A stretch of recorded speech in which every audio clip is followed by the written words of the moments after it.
Welcome to exam विवेचना। तो दोस्तों, जैसा कि आप लोगों को पता है, हम अपने चैनल पर डिस्कस कर रहे हैं पी बाई क्यू सीरीज। तो जो ये पी बाई क्यू सीरीज है, आपके प्रत्येक विषय के लिए काफी महत्वपूर्ण होने वाली है। तो इसलिए ध्यानपूर्वक वीडियोस को देखिएगा। इस वीडियो से पहले भी हमने इसके बहुत से पार्ट्स को डिस्कस करा है। अगर अभी तक आपने उन्हें नहीं देखा है तो अभी आप बाकी के पार्ट्स को भी देखिएगा, ताकि आपको लाभ मिलता रहे। तो अधिक समय नहीं देंगे, शुरू करते हैं लेक्चर। तो लेक्चर को शुरू करने से पहले आपको बता देता हूँ, अगर अभी तक आप हमारे टेलीग्राम, व्हाट्सएप, फेसबुक ग्रुप्स के साथ नहीं जुड़े हैं तो उनके लिंक डिस्क्रिप्शन बॉक्स में दे दिए गए हैं। उनके साथ भी आप जुड़िएगा। पीडीएफ इत्यादि आपको वहां पर मिलती रहेगी। बाकी जो पेड मेंबर है उनको पीडीएफ उनके ग्रुप में ही मिल जाती है। तो चलिए शुरू करते हैं लेक्चर को। तो देखिए, प्रश्न संख्या 50 तक हमने पीछे किया था।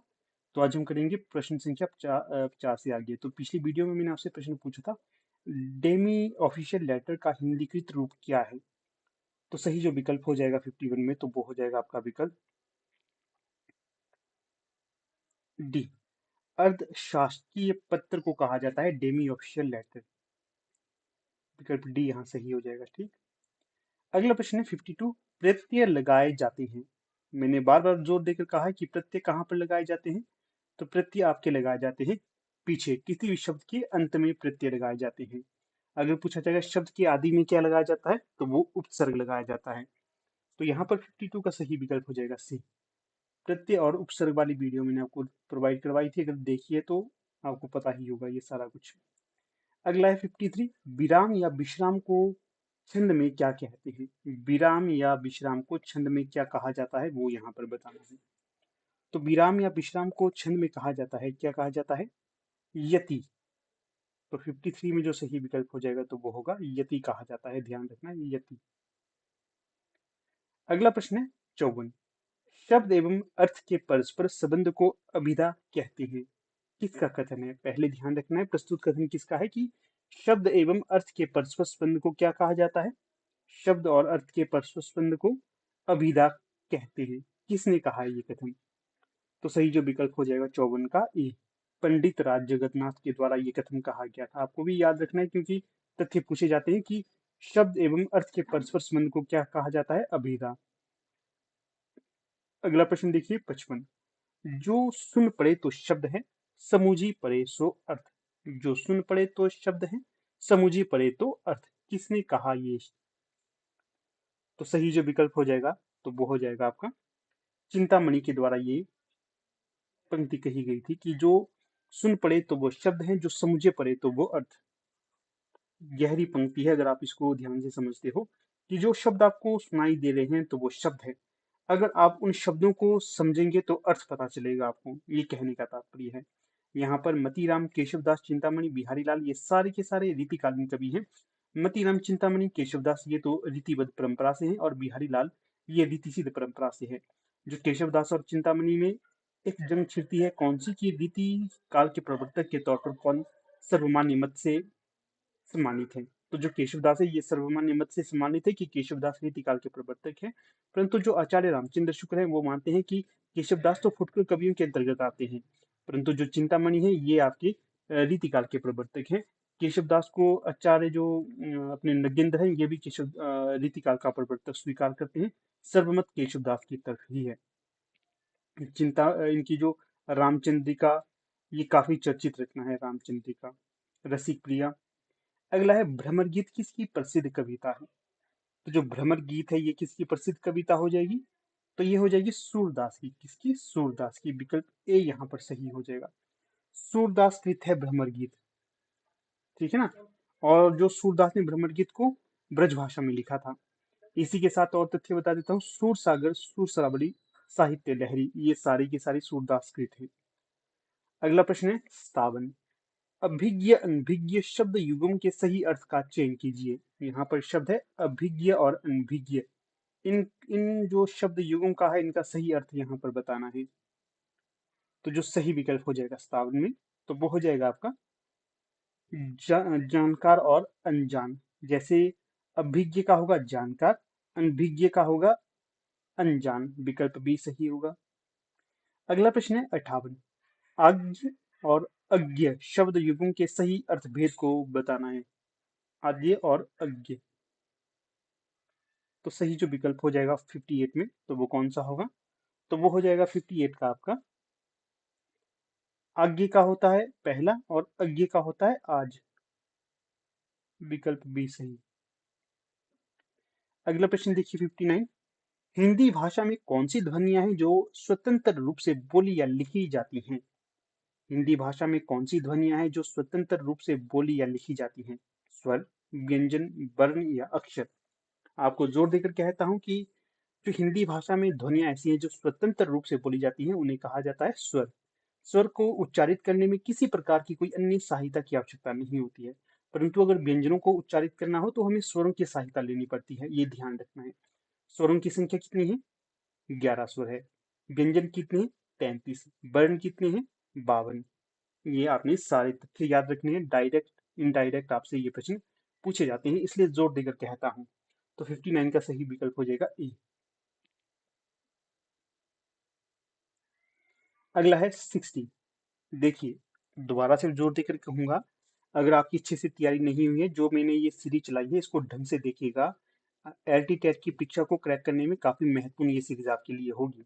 ठीक है, बाकी आप नहीं पढ़ रहे हैं, परंतु इसको ध्यान से देखिएगा। जितने भी क्वेश्चन मैंने करवाए हैं, ये एक एक वीडियो देखिएगा प्लेलिस्ट में जाकर, आपका टैट निकलेगा। मैं आपको कह रहा हूँ, अमल में लाइए इन चीजों को, फायदा होगा, अन्यथा आप पछताओगे बाद में। बाकी ये भी कह रहा हूँ, अगर जिसने हार्ड कॉपी नोट्स नहीं लिए हैं हमारी टीम के द्वारा जो अवेलेबल करवाए गए हैं, तो हार्ड कॉपी नोट्स भी लीजिएगा, आपको बहुत फायदा होगा इन चीजों से। फिर देखिए प्रश्न संख्या 60। बिहारी हिंदी साहित्य के किस काल के कवि स्वीकार किए गए हैं? ऊपर ही मैंने आपको इसका उत्तर बता दिया था, रीतिकाल के। ठीक है, अगला प्रश्न है 61। श्रद्धा मनु ईरा किस महाकाव्य के पात्र हैं? श्रद्धा मनु ईरा जो महाकाव्य है वो है कामायनी। कामायनी महाकाव्य के पात्र हैं श्रद्धा मनु ईरा। कामायनी महाकाव्यात्मक रचना स्वीकार की गई है। कामायनी किसके द्वारा लिखी गई है? जयशंकर प्रसाद के द्वारा। जयशंकर प्रसाद ने कामायनी को कितने सर्गों में विभाजित किया था? 15 सर्गों में। और कब लिखी गई थी ये? 1935 के आसपास लिखी गई थी, और ये एक महत्वपूर्ण रचना मानी जाती है, और अक्सर इसका व्याख्यान बार बार मिलता है। प्रश्न संख्या 62। सरोज समृद्धि कविता में सरोज निराला की क्या लगती थी? पहले तो ध्यान रखिए कि जो सरोज समृद्धि कृति है ये किसकी होगी? ये होगी सूर्यकांत त्रिपाठी निराला जी की। किसकी? सूर्यकांत त्रिपाठी निराला जी की। और जो ये सरोज समृद्धि थी, ये निराला ने क्यों लिखी थी? क्योंकि जो इनकी पुत्री थी सरोज, इसकी मृत्यु जल्दी ही हो गई थी, उसके दुख में इन्होंने ये कविता लिखी थी। इसे हिंदी साहित्य का प्रथम शोक गीत कहा जाता है। याद रखना है, बार बार ये प्रश्न पूछा जाता है। तो मैंने क्या बताया? पुत्री थी ये इनकी, तो इसलिए विकल्प भी यहाँ पर सही होगा। ठीक है, 62 का बी। अगला प्रश्न देखिए 63। यथास्मे रोचते विश्वम। यथास्मे रोचते विश्वम किसका ये निबंध होगा? तो 63 का जो सही विकल्प हो जाएगा, तो वो हो जाएगा यहाँ पर रामविलास शर्मा का ये निबंध हो जाएगा। किसका? रामविलास शर्मा का।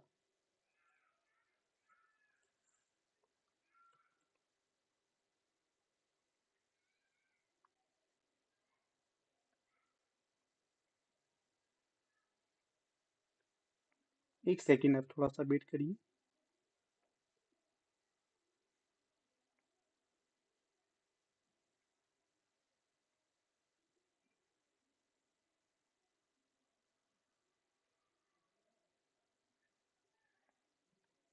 जो ये कृति है, यथास्मे रोचते विश्वम तथेदम परिवर्तनम, ये पूरा नाम है इसका। इसमें देखिए क्या क्या चीज बताई गई है। इसमें जो रामविलास शर्मा है ये कहते हैं, इसमें इन्होंने प्रजापति से तुलना की है लेखक की। ठीक है, और कवि यहाँ पर कहना चाहता है, कवि को जैसा रुचता है वो वैसा ही संसार को बदल देता है। ठीक है, प्रजापति की तुलना, कवि कवि और प्रजापति की तुलना इन्होंने यहाँ पर की है। यहाँ पर कवि कहते हैं कि कवि को जैसा रुचता है वो वैसा ही संसार को बदल देता है। यही कारण है कि कवि यथार्थ जीवन को ही प्रतिबिंबित ना करके संसार को बदलता भी है। कवि प्रजापति अर्थात ब्रह्मा के बनाए समाज से असंतुष्ट होकर नया समाज बनाना चाहता है, और बनाता भी है कवि। ठीक है, ये चीजें यहाँ पर इन्होंने वर्णित की है।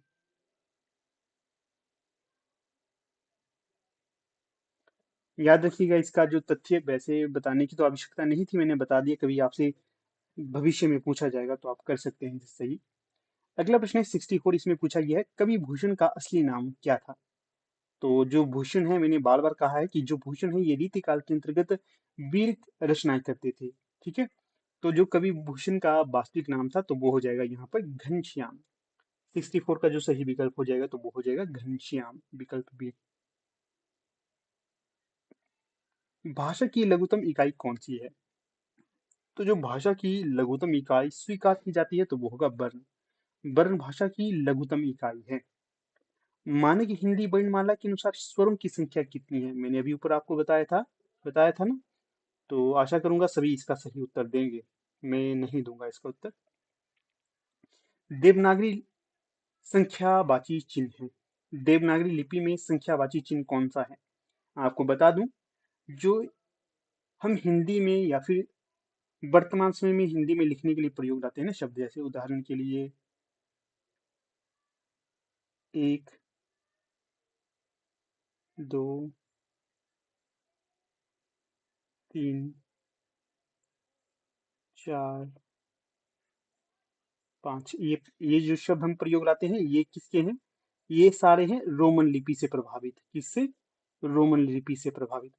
हिंदी में भी हमने रोमन लिपि को ही अंकों के लिए माना है।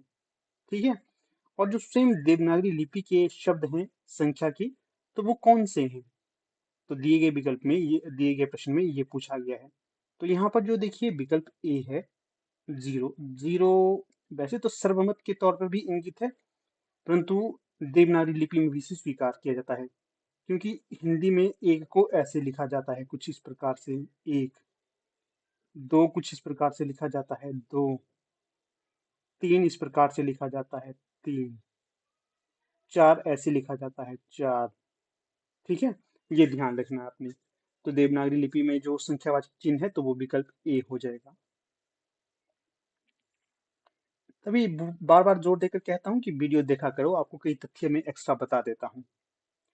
अगला प्रश्न है 68, निरानुनासिक स्वर है, या कई बार निरनुनासिक स्वर भी कहा जाता है और निरानुनासिक स्वर भी कहा जाता है, कुछ भी आप कहो। ये क्या स्वर होते हैं। तो निरनुनासिक स्वर उन्हें कहा जाता है। तो जो यहाँ पर सही विकल्प होगा, जो किसी भी शब्द के, किसी भी स्वर के जो आरंभ में आते हैं या आ कहते हैं, जो बिना नाक के आवाज के निकले, उन्हें निरनुनासिक स्वर कहा जाता है। विकल्प ए यहाँ सही होगा। अगला है 69, ह्रस्व और दीर्घ भेद है। ह्रस्व और दीर्घ किसके भेद हैं। ये जो दो, वैसे तो तीन भेद माने जाते हैं, ह्रस्व, दीर्घ और प्लुत, परंतु यहाँ पर दो ही दिए गए हैं, तो ये है स्वर के भेद किसके, ह्रस्व स्वर, दीर्घ स्वर और प्लुत स्वर। विकल्प ए यहाँ सही होगा, 69 का ए। अगला प्रश्न देखिए, ख। ख व्यंजन का उच्चारण स्थान क्या है। क, ख, ग, घ उच्चारित करते हैं, क्या निकलता है। तो जब हम इसका उच्चारण करते हैं तो हमारा निकलता है, कंठ से ये ध्वनि आती है, किससे, कंठ से, गले से डायरेक्ट। क, ख, ग, घ, ये कंठ से। दंती से त, थ, द, ध। ओष्ठ से है आपकी प, फ, ब, भ, ये। अगला है, श्वास या प्राण की मात्रा के आधार पर व्यंजन के भेद हैं। श्वास या प्राण की मात्रा के आधार पर व्यंजन के कितने, श्वास या प्राण के आधार पर मात्रा, श्वास की मात्रा के आधार पर व्यंजन के कितने भेद हैं। तो यहाँ पर 71 में जो सही विकल्प हो जाएगा तो वो हो जाएगा आपका विकल्प ए, 2। विकल्प ए में सही होगा, 2। अगला प्रश्न है 72, निम्नलिखित में से अल्प प्राण है। आपको पता है महाप्राण और अल्प प्राण दो चीजें, तो इसी के अंतर्गत है, निम्नलिखित में से अल्प प्राण है, कौन सा है अल्प प्राण। जैसे कि देखिए, मैं आपको जोर देकर कहता हूँ बार बार, आपको अल्प प्राण, महाप्राण, व्यंजन स्वर ये नॉर्मली पता होना चाहिए, क्योंकि यहाँ से प्रश्न आपको पूछे जाते हैं। तो 72 में जो सही विकल्प हो जाएगा तो वो होगा विकल्प ए, ग। जो अल्प प्राण है तो वो है ग। थोड़ी सी और यहाँ पर आपको व्याख्या दे देता हूँ, जैसे क्योंकि आगे तो ये प्रश्न आपसे पूछे जाते रहेंगे कि अल्प प्राण क्या होते हैं, महाप्राण क्या होते हैं, इसलिए आपको ये पता होने चाहिए। देखिए, अल्प प्राण उन्हें कहा जाता है जिन वर्णों के उच्चारण में श्वास मुख से कम मात्रा में निकलती है, जिनमें हकार जैसी ध्वनि नहीं होती, उन्हें अल्प प्राण व्यंजन कहते हैं। फिर से उच्चारित करूंगा। जिन वर्णों के उच्चारण में श्वास मुख से कम मात्रा में निकलती है और जिनमें हकार जैसी ध्वनि नहीं होती, उन्हें अल्प प्राण व्यंजन कहते हैं। यहाँ पर कुछ और तथ्य बता देता हूँ। हर वर्ग का पहला, तीसरा, पांचवा वर्ण अल्प प्राण होता है। लिख लेता हूँ यहाँ पर, आपको याद रहे। अल्प प्राण किसे कहा जाता है? हर वर्ग का पहला, तीसरा, पांचवा, ये जो हर वर्ग में ये होते हैं अल्प प्राण, मतलब ये डेफिनेट है, होगा ही होगा, ये इसमें कोई परिवर्तन नहीं होता है। हर वर्ग का पहला, तीसरा और पांचवा जो वर्ण होगा तो वो होगा अल्प प्राण का। अल्प प्राण व्यंजन बोलने में कम समय लेते हैं। अल्प प्राण व्यंजन के कुछ उदाहरण जैसे मैंने बताया, यहाँ पर ग तो हो गया, क, ग, य, ज, य, त, ड, न, त, द, न, प, ब, म, ये है। इसी के साथ अंतस्थ व्यंजन है, जो अंतस्थ व्यंजन, ये सारे के सारे हैं अल्प प्राण। क्या? जो अंतस्थ व्यंजन है ना, ये भी अल्प प्राण ही होंगे। लिख लेता हूं, अंतस्थ व्यंजन। आपको पता है ना अंतस्थ व्यंजन क्या होता है? तो वही है ये चीज, अंतस्थ। जो लैपटॉप में है थोड़ा सा लिखने में दिक्कत हो जाती है। अंतस्थ,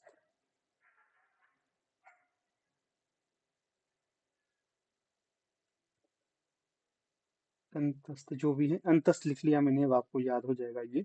अंतस्थ जो व्यंजन होते हैं ये भी आपके अल्प प्राण ही होंगे। अगला जो प्रश्न यहाँ पर पूछा गया है, इसमें क्या पूछा गया है? महाप्राण व्यंजन वाला प्रश्न है ये, कि निम्न में से महाप्राण व्यंजन छांटे।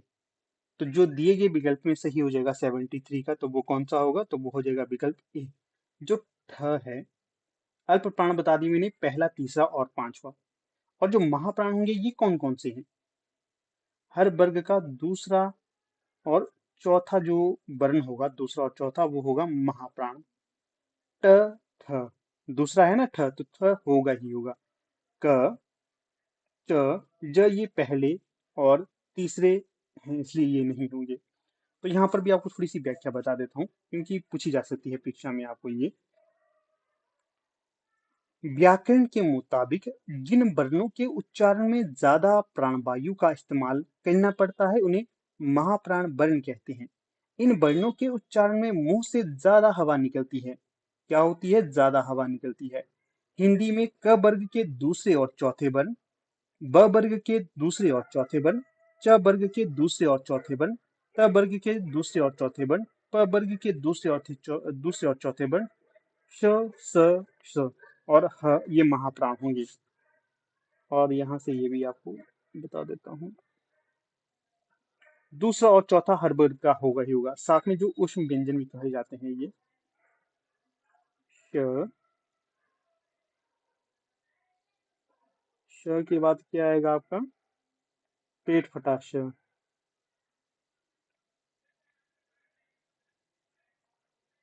फिर क्या आएगा? स। फिर क्या आएगा स के बाद? ह। ये होंगी आपकी महाप्राण। क्या होंगे? महाप्राण। ये ध्यान रखने हैं आपको, डायरेक्ट इनडायरेक्ट परीक्षा में पूछे जाएंगे। अगर आपको ये याद रहेंगे तथ्य जो मैंने बताए, तो आपको इनसे लाभ मिलेगा, ये याद रखने हैं। और थोड़े से और तथ्य बता देता हूँ। महाप्राण शब्द का मतलब वह तीव्र या महाप्राण श्वास भी होता है जो महाप्राण वर्णों के उच्चारण में लेनी पड़ती है। महाप्राण शब्द का मतलब काला कौवा भी होता है। क्या होता है? काला कौवा भी होता है। महाप्राण शब्द का मतलब अत्यधिक स्वत युक्त भी होता है। और हिंदी साहित्य में महाप्राण के नाम से कौन जाने जाते हैं? सूर्यकांत त्रिपाठी निराला। फिर अगला प्रश्न आ गया सघोष वाला। सघोष ध्वनि का चयन कीजिए। ये भी मैंने आपको वीडियो में बताया था, सघोष क्या होता है, अघोष क्या होता है। चलिए यहाँ पर आपको बता रहा हूँ तो थोड़ी सी अच्छे से बता देता हूँ ये। क्योंकि व्याकरण से प्रश्न बनते हैं। जो नोट्स को लेते हैं ना, हार्ड कॉपी नोट्स को, उनको ये वीडियोस देखनी है, फायदा होगा उनको। सघोष ध्वनि का चयन करिए। दिए गए विकल्पों में से सघोष ध्वनि कौन सी है? तो देखिए, पहले मैं उत्तर बता देता हूँ आपको। 74 का जो हो जाएगा तो वो हो जाएगा आपका घ। ठीक है, 74 का घ। फिर यहाँ पर इसकी व्याख्या बता देता हूँ। जिन वर्णों के उच्चारण में गले के कंपन से गूंज सी होती है उन्हें घोष या सघोष व्यंजन कहते हैं। याद रखना है, घोष को सघोष को ही घोष कहा जाता है या घोष को ही सघोष कहा जाता है। ये एक दूसरे के पर्यायवाची हैं। अगर कहीं आपको घोष दिया होगा ना, घोष, तो ये सघोष ही होगा, ये अलग नहीं है। इससे ही चिन्हित है ये। सघोष को ही घोष कहा जाता है या घोष को ही सघोष कहा जाता है। जब हम इनका उच्चारण करते हैं, घ घ बोलिए, घ घ घ। जब आप घ बोलते हैं ना, आपके गले में कंपन सी उत्पन्न होती है, घ होती है ना। क को बोलती, देखिए, क क ख च, इनके जब हम इनको उच्चारित करेंगे तब नहीं होगा गले में कंपन। जब हम घ बोलेंगे तब कंपन होगी। तो ये आपने याद रखना है, ट्रिक आपको बता रहा हूँ। इनका जब भी हम उच्चारण करते हैं तो हमारे स्वर तंत्र में कंपन होता है। सघोष ध्वनियों के कुछ उदाहरण देखिए।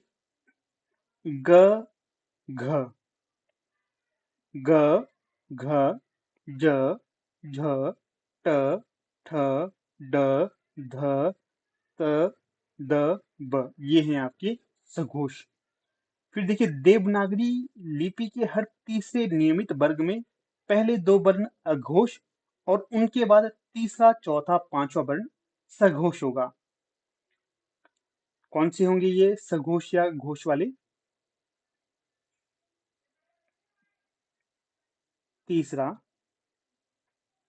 चौथा, पांचवा, ये होंगे आपके सघोष ध्वनियां, हर वर्ण के तीसरे, चौथे, पांचवे। और जो आपका पहला और दूसरा होगा, तो वो होगा आपका, पहला और दूसरा होगा अघोष। पहला और दूसरा अघोष। ये है आपके तथ्य जो आपको याद रखने हैं। अघोष उच्चारण जब हम करते हैं अघोष का, तो क ख च, इनका उच्चारण करते समय में कोई तकलीफ नहीं होती है ना, तो इसलिए इन्हें कहा जाता है अघोष। अर्थात जब भी हम किसी शब्द का उच्चारण करते हैं उस समय हमारे गले में जो कंपन नहीं होती है तो उन्हें कहेंगे अघोष। लिख लेता हूं यहाँ पर, अघोष हैं ये।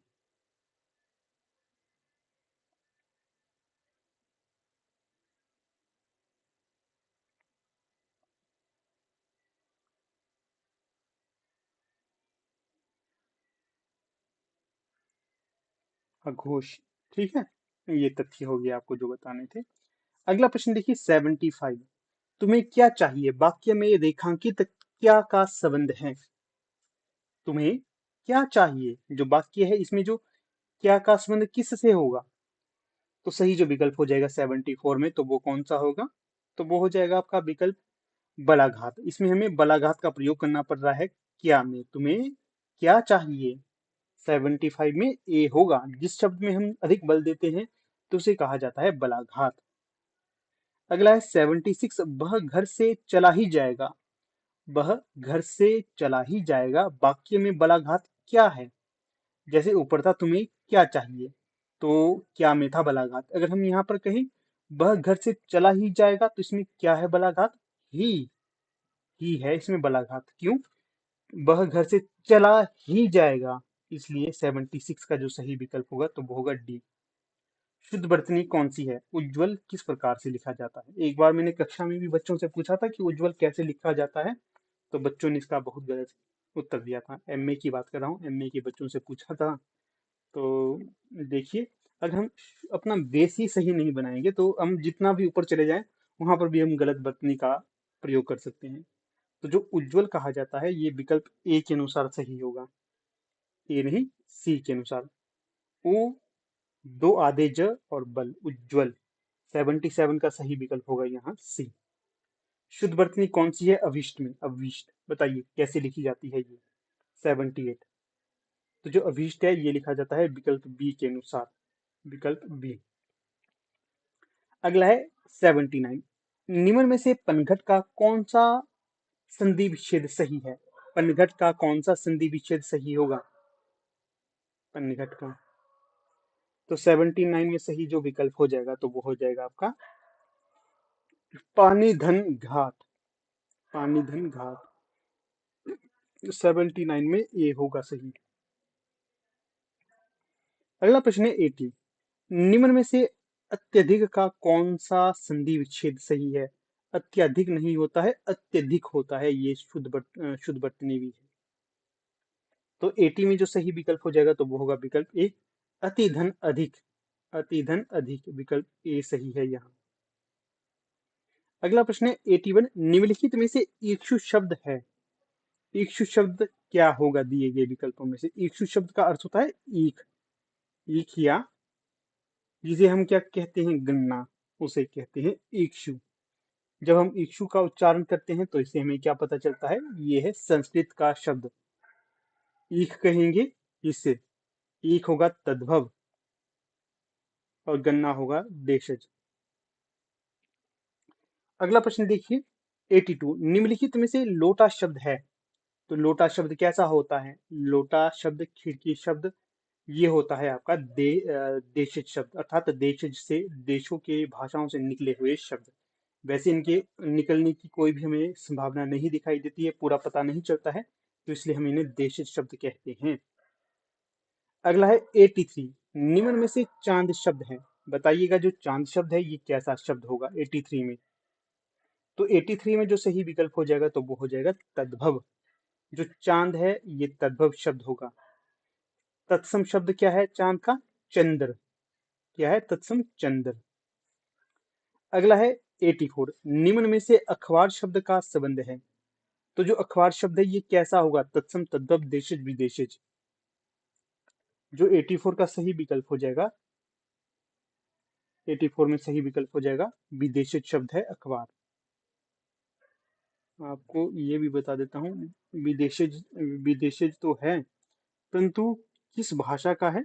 क्योंकि अगर इस तरह से आपको आपको ये सारे शब्द याद रहेंगे तो आप परीक्षा में इनको बता सकते हो इजीली, कि जैसे अखबार किस भाषा का है, संतरा किस भाषा का है। अब धीरे धीरे परीक्षा में इस तरह के प्रश्न पूछे जाने लगे हैं।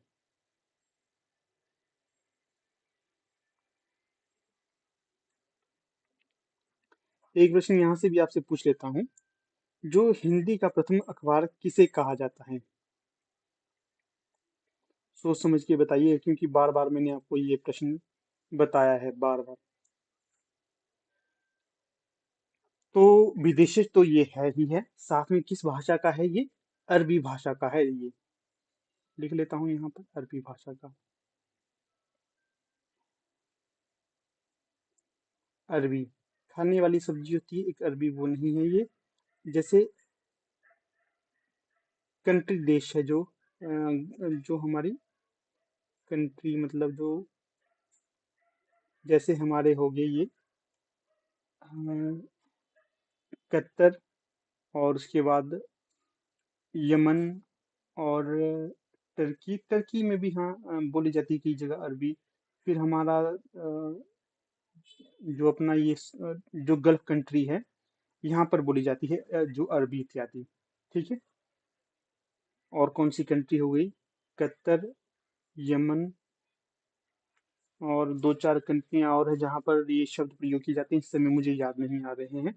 तो यहाँ पर ये अरबी शब्द का प्रयोग होता है, और ये अरबी, अरबी में अखबार जो है अखबार अरबी शब्द होगा। ठीक है, तो ये याद रखना है आपको।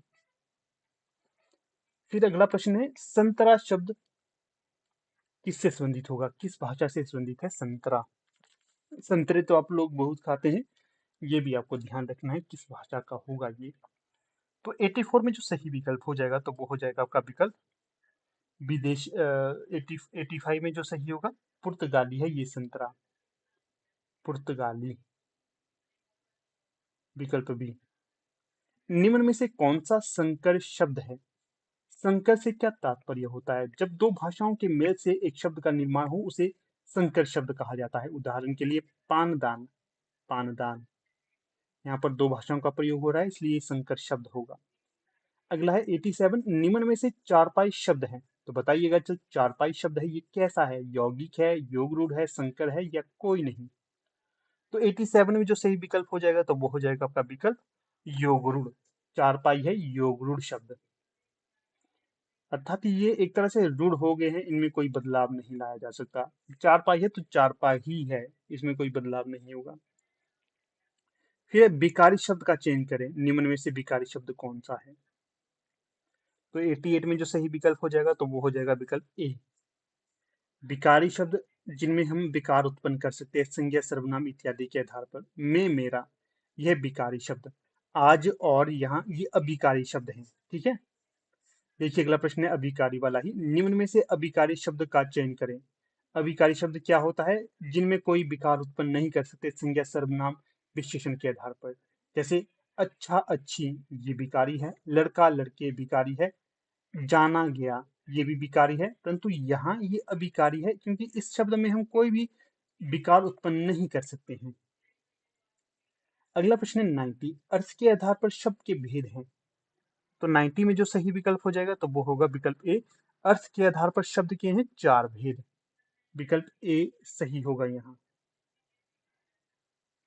अगले प्रश्न को देखिए 91, गंगा किसका पर्यायवाची है। दिए गए विकल्पों में से जो गंगा पर्यायवाची होगा तो वो होगा भगीरथी।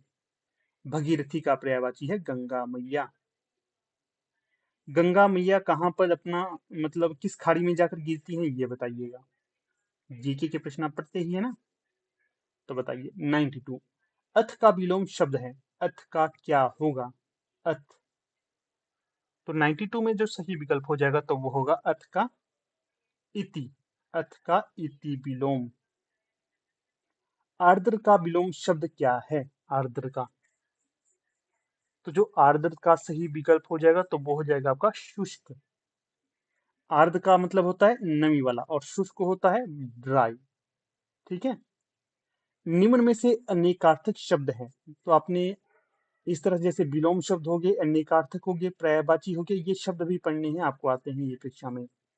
94 का जो सही विकल्प होगा तो वो होगा कर। निम्न में से अनेकार्थक शब्द है तो वो होगा कर अनेकार्थक। कर का अर्थ होता है हाथ भी, किसी कार्य को करना इत्यादि भी, तो ये अनेकार्थक है। 94 का जो सही विकल्प होगा तो वो होगा विकल्प ए। लेनदार में कौन सा प्रत्यय है, लेनदार में कौन सा प्रत्यय है। प्रत्यय कहाँ लगते हैं, पीछे। तो अगर आप पढ़ते हैं लेनदार, इसमें क्या प्रत्यय लगा होगा ये बताइए। लेन धनदार, विकल्प बी यहां सही हो जाएगा। अगला है ल और ब कौन सी ध्वनियां हैं, ल और ब, तो जो ये ध्वनियां हैं तो ये हो जाएंगी आपकी अंतस्थ। यर लब, बताया था ऊपर आपको। ऊष्म कौन सी हैं वो बताइएगा आप। अगला है 97, समास के कितने भेद हैं, समास के कितने भेद हैं। तो जो समास के भेद होंगे 6, कौन से होंगे ये भी बताइएगा आप लोग। वैसे आप लोग उत्तर नहीं देते हैं, खैर आप लोगों के लिए देते हो तब भी, नहीं देते हो तो भी। अगला है 98, क और ग कौन सी ध्वनियां हैं, ये भी आपको ऊपर बताया था मैंने, क और ग। तो 98 में जो सही होगा तो वो होगा ये जो अल्प प्राण भी हैं और व्यंजन भी हैं। अल्प प्राण महाप्राण बताया था ना आपको, तो यही है वो चीजें। रसोई, रसोई घर में समास है, जो रसोई घर शब्द है इसमें कौन सा समास होगा। तो जो रसोई है जिसका घर, तो ये होगा तत्पुरुष समास, विकल्प ए। मनुष्य में कौन सी संज्ञा है, मनुष्य में कौन सी संज्ञा है ये बताइएगा आप लोग। तो 100 का जो सही विकल्प होगा, मनुष्य से जाति का पता चलता है ये, इसलिए जातिवाचक संज्ञा है ये। अगला प्रश्न है 101, हिंदी में वचन है, तो बताइएगा हिंदी में वचन है, कितने वचन है हिंदी में। तो इस प्रश्न का उत्तर आपको यहाँ पर तो नहीं मिलेगा, नेक्स्ट वीडियो में आपको इसका उत्तर मिल जाएगा। अगर ये प्रश्न का उत्तर आपको आता है तो अवश्य कमेंट करिएगा, बाकी जैसा भी ठीक लगता है आपको कमेंट करना चाहिए मेरे ख्याल से। तो करिए दोस्तों कमेंट, फायदा होगा आपको इससे। चलिए खैर, अब अपनी वीडियो का समापन कर लेते हैं। आप लोग वीडियो के अंत करे बने रहे, इसका बहुत बहुत धन्यवाद।